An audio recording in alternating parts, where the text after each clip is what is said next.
This is Theology Bits, a ministry of Central Lutheran Church, Eugene, Oregon. I'm Pastor Ben.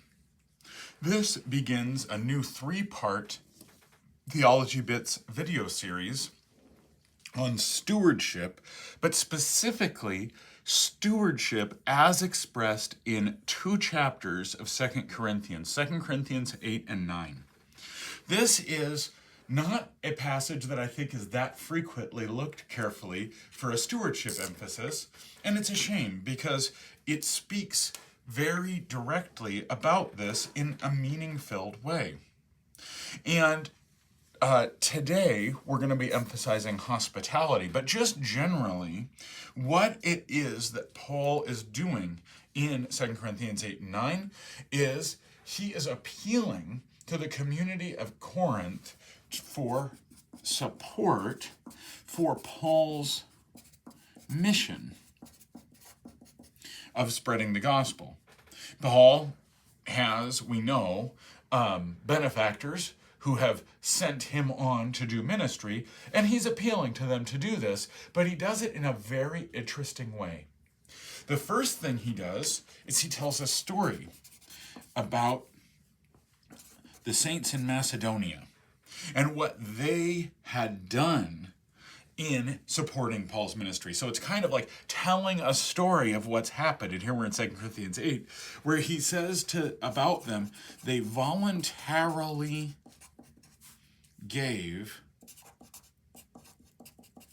says, according to their means and even beyond their means, in order that they could serve a new community. This people they didn't know, because of course they're supporting Paul's mission elsewhere. But what's interesting is he's saying they're going to serve the new community. The giving was not just supporting a mission so Paul can do something. They were part of Paul's mission. It's a connection point.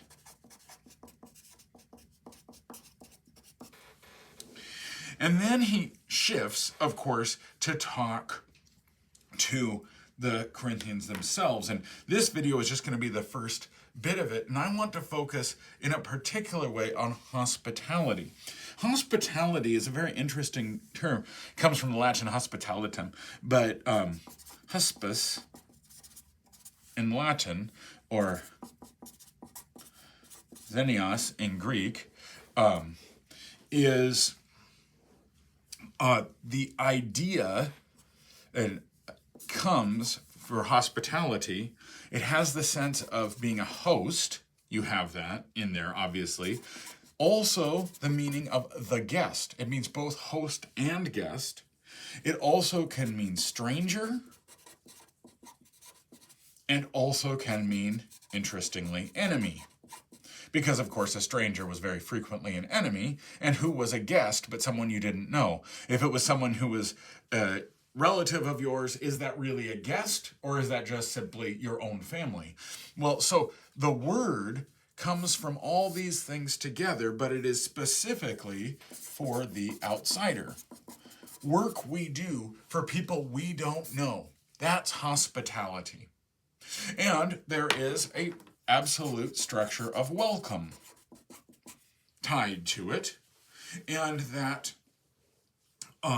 this welcome is not just being nice, but it is an act of generosity, something one does not have to do, voluntarily gave, but that it is of service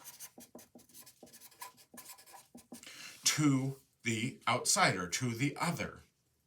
And we tend to think about hospitality, I think, more narrowly. We think about it as welcoming into your home or for a meal or something like that.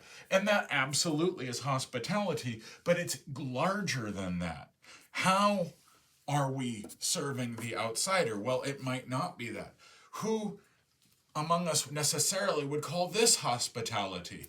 They gave to Paul's mission, and Paul went and preached in new spaces. Many people would call that funding mission. That's really valuable, but might not have called it hospitality. For Paul, it really is hospitality.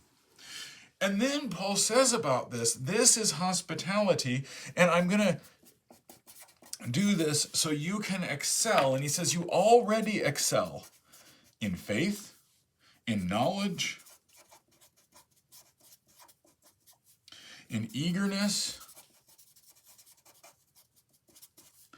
and in love. You already excel in these things. You are a community of faith. And now you can add to it to excel in another virtue or fruit of the Spirit of generosity. And the way that you could do it is by sending Paul on in a new place. This is important, though, because what is excelling in faith, knowledge, eagerness, love, and generosity? Well, that could seem really vague. What is excelling in faith, after all? What is excelling in knowledge? Well, in what way? How? Well, in this case, and I would argue it's true for all of these, but in this case, it is a specific task. That is, how do I excel in generosity? Not vaguely that I tend to have a generous spirit or have an attitude. Too frequently we think of generosity as an attitude. Whether it's an attitude or not, maybe, but Paul's point, this is an ethic. How do I live? An ethic is something I do. How do I send on those who are in need of help? How do I welcome the outsider? See, that's hospitality. How do I do something for the other? And this really gets to Paul's larger theology of being Christ to another, or to the other. The mission and ministry of spreading the good news is for the other.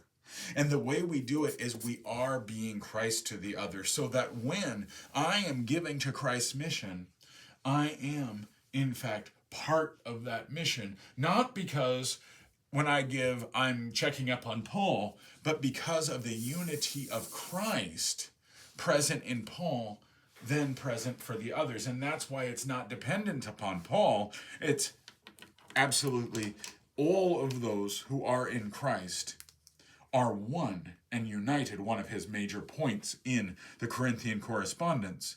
And so when we serve one another, we are looking to the other in a space of welcome, in a space of generosity, so that all of these things of hospitality, who are these people?